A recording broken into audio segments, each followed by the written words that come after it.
the Cowboys play, you're usually either finishing up a story on deadline, covering the game at the same time, or maybe trying to catch a peek at maybe the Cowboys before covering the Sooners. What'd you see last night? Well, I mean, I think kind of to echo what they've said. I mean, I don't think that it's too much cause for concern because I think Central Michigan's not a bad team, and obviously their quarterback is really good. So, it was kind of nice to just kick back and watch it, on my couch. That you're right. I don't get to do that very often. Jason, go ahead. I thought Jason Sehorn was really bad as the halftime announcer. Jenny and I were tweeting about that last night. I wondered when that was going to come up. Holy cow. For him to suggest at halftime that the Cowboys might make a quarterback change was just ludicrous. Like, it was absolutely ludicrous. So that was the thing I took away the most from it. I don't think that the Cowboys have too much to be worried about right now. Well, you can't blame Jason Sehorn. I mean, Tom Coughlin, his old coach with the Giants, he pulls Eli Manning all the time. That game, that sort of reminded me of these first-round NCAA tournament games where these guys are just sort of dropped in, made instant experts on the team, and you hear all kinds of crazy stuff. That was one of them. And Jason, I'm not sure what's more jarring, whether it's Jason Sehorn's comments or your setup there. It looks like you're filming Poltergeist. Stay away from the light. Stay away from the light on in here. Yeah, hang on. I'll make close the shades. I'll make an adjustment. Okay. Mid-game adjustmants here mid-game on adjustments. Football Friday. Okay. Hey. Is that better? Yeah, I think so. Let's see. Here, we'll take a look at it. Oh, wait. Okay. Yeah. Well, I don't know. All right. It says stay calm, and I was trying to, but I was afraid you were going to go towards the light. We know what happens. We saw the movie. Hey, guys, let's go. Jason, I don't see you. When you come back, we'll take a look.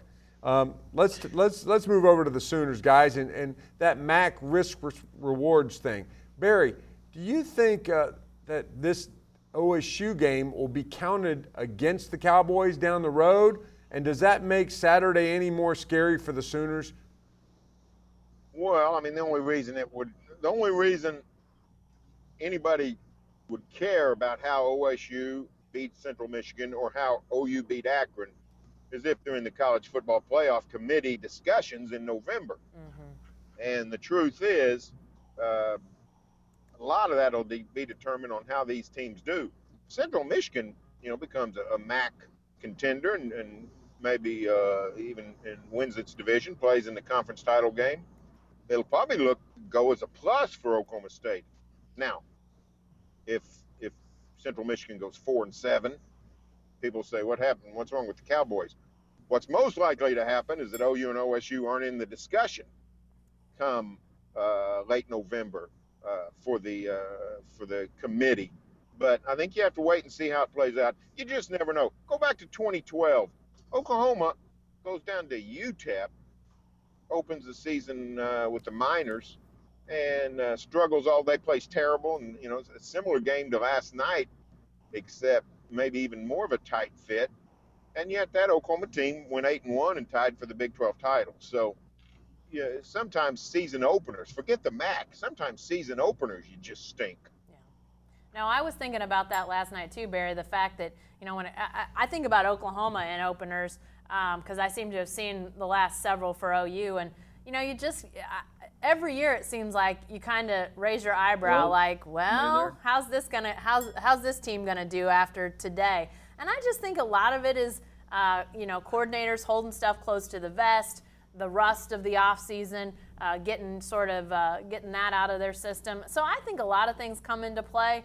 A game that you mentioned is the residual and how OSU fared against Central Michigan. To me, a bigger question mark for the Big 12 is Minnesota and TCU and the close call they had. Now, obviously, we don't know after the season opener. Does this mean TCU's not as good as we thought? Minnesota's better than we thought? Who knows? It's one game. It's hard to judge anything on one game. But the fact that you've got TCU and Baylor, the two perceived front runners in the Big 12, if they do what everybody thinks, then it's going to come down to them. And, who knows if OU and OSU get in the mix at the end.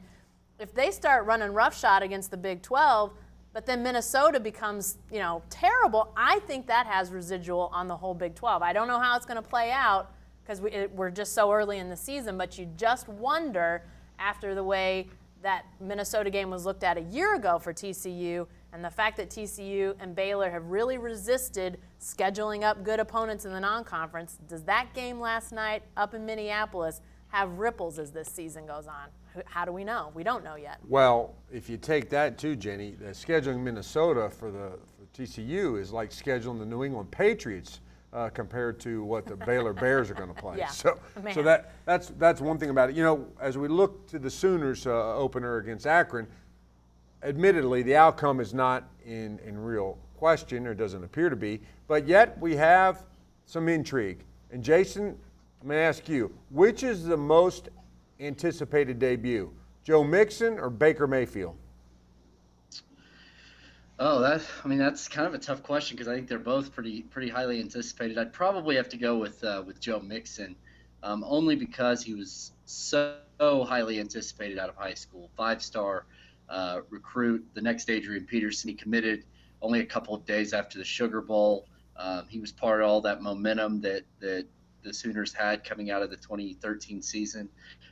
So I think people are really excited to see what Joe Mixon can do, but that doesn't mean they're not excited about Baker Mayfield. I mean, I think people, there's a lot of people who feel like if he'd have been eligible last year, he would have played last year, and maybe OU would have been better last year. I don't know whether that's the truth or not, but I think that makes him pretty exciting to watch as well. So, but then on top of that, I think both of them, it's going to be interesting to see what they do in Lincoln Riley's offense, how Baker Mayfield handles things, and then how they work Joe Mixon and Samaje Perine both in, because they're both going to have to be involved. Great point, Jason. Actually, should have been a three-part, multiple choice. Barry, more anticipated, Lincoln Riley's offense, Joe Mixon, or Baker Mayfield? I think it's Joe Mixon for a simple reason. We've seen the Lincoln Riley offense on the college level. We've seen Baker Mayfield quarterback in the Big 12. None of us have ever seen Joe Mixon so much as tie his shoes. Didn't play in the spring game. Practice is not open. We keep hearing he's a cross between Adrian Peterson and Joe Washington. We've all seen enough 5-star recruits to know that sometimes it pans out, sometimes it doesn't. So I think there's much more anticipation over Joe Mixon just because it's such a complete unknown. Jenny, the Joe Mixon story, do you think that we'll hear from Joe Mixon after the game on Saturday?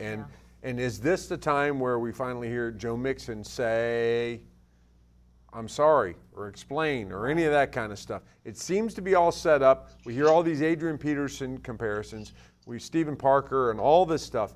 Is this the time where we're going to get to hear from him and sort of put the game and the voice and the story all together? Well, I think that's definitely a sort of a layer to this game that adds some intrigue that, as you mentioned before, is maybe not there with the outcome. I think we know how this game's going to go, but I think Joe Mixon's going to get a lot of touches in the game on Saturday. We know what Samaje Perine can do. Better to keep him fresh and healthy, not risk anything too dramatic with him. So I think Mixon gets more carries than Perine on Saturday. And, I think there's a likelihood he has a really good day. If I was OU, frankly, I would have already trotted him out there to say his piece because, whenever that happens, it's going to be a big deal. But you obviously have a potentially smaller setting that you can control if you would have done it after practice. Obviously, that hasn't happened yet. You've got a smaller setting now than if you do it next week at Tennessee or you wait for conference play against, say, Texas. I mean, for crying out loud, the scene just gets bigger and bigger the longer you wait. So it seems like to me this is a great chance for that to happen. Again, I'm like you. I don't know what he would say if given the chance to speak. I would think that, there would be some level of apology, at least to his team, his family, his fans. I mean, the university that he put them through what happened. But I don't know. I think it's going to be interesting to see, A, if he is allowed to speak, and B, if he is, what does he say? Of course, Joe Mixon was suspended last year for hitting a female OU student at Pickleman's. didn't play at all, was sort of around the team and then wasn't around the team, didn't participate in spring, and all the reports are that he's going to participate in a huge way Saturday in this season. Guys, Jason, how about let's go to you. Bold prediction for OU Akron. Well, that's Saturday before the game, and I had not come up with one yet, so let's see if I can do it on the fly here. Did you not get the email? Probably didn't. I must not have seen it. So keep calm and carry on, Jason. Just pick a bold prediction already. Let's go. Is it bold to say Joe Mixon's going to have 100 yards and 2 touchdowns Saturday? Is that bold? I don't know. What's the group say? Barry, is that bold enough for you? I think it's fairly bold. All right. Well, then I'll go with that. Barry, what's yours?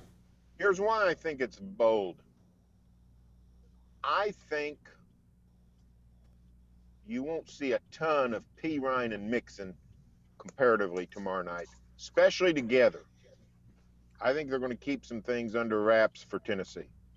Now, I agree with that, but I think in keeping some things under wraps, they're going to use the run game. Now, maybe that means that they're going to use those 3rd and 4th string guys. Maybe we see more of Daniel Brooks than we do of Joe Mixon. I don't know, but I think there's a good chance that the running game's fairly productive tomorrow, just from the standpoint of, you want to get some of that air raid out there. You want to see how it looks, see how these guys perform. I just dropped my mic cord. That was almost an adventure right there, folks.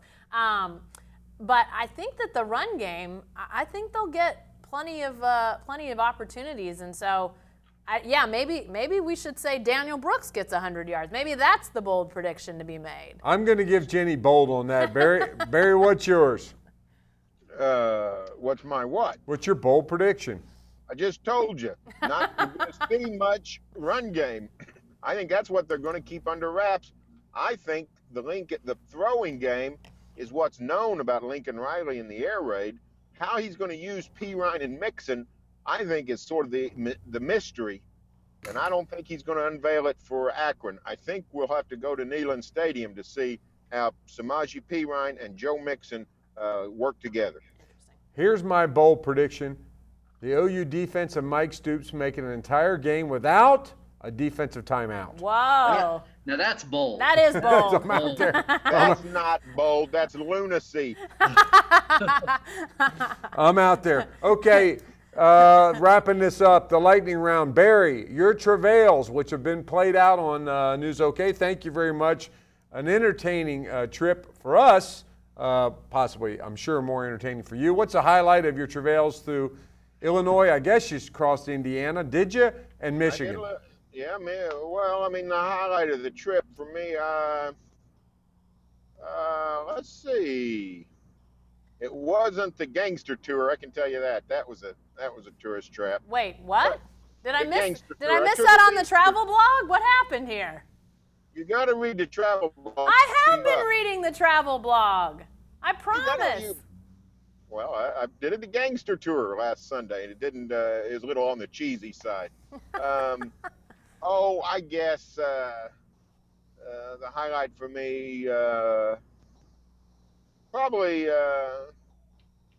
being out on Lake Michigan for the fireworks. We took a boat ride, and they have a weekly fireworks show, and out on a tall ship.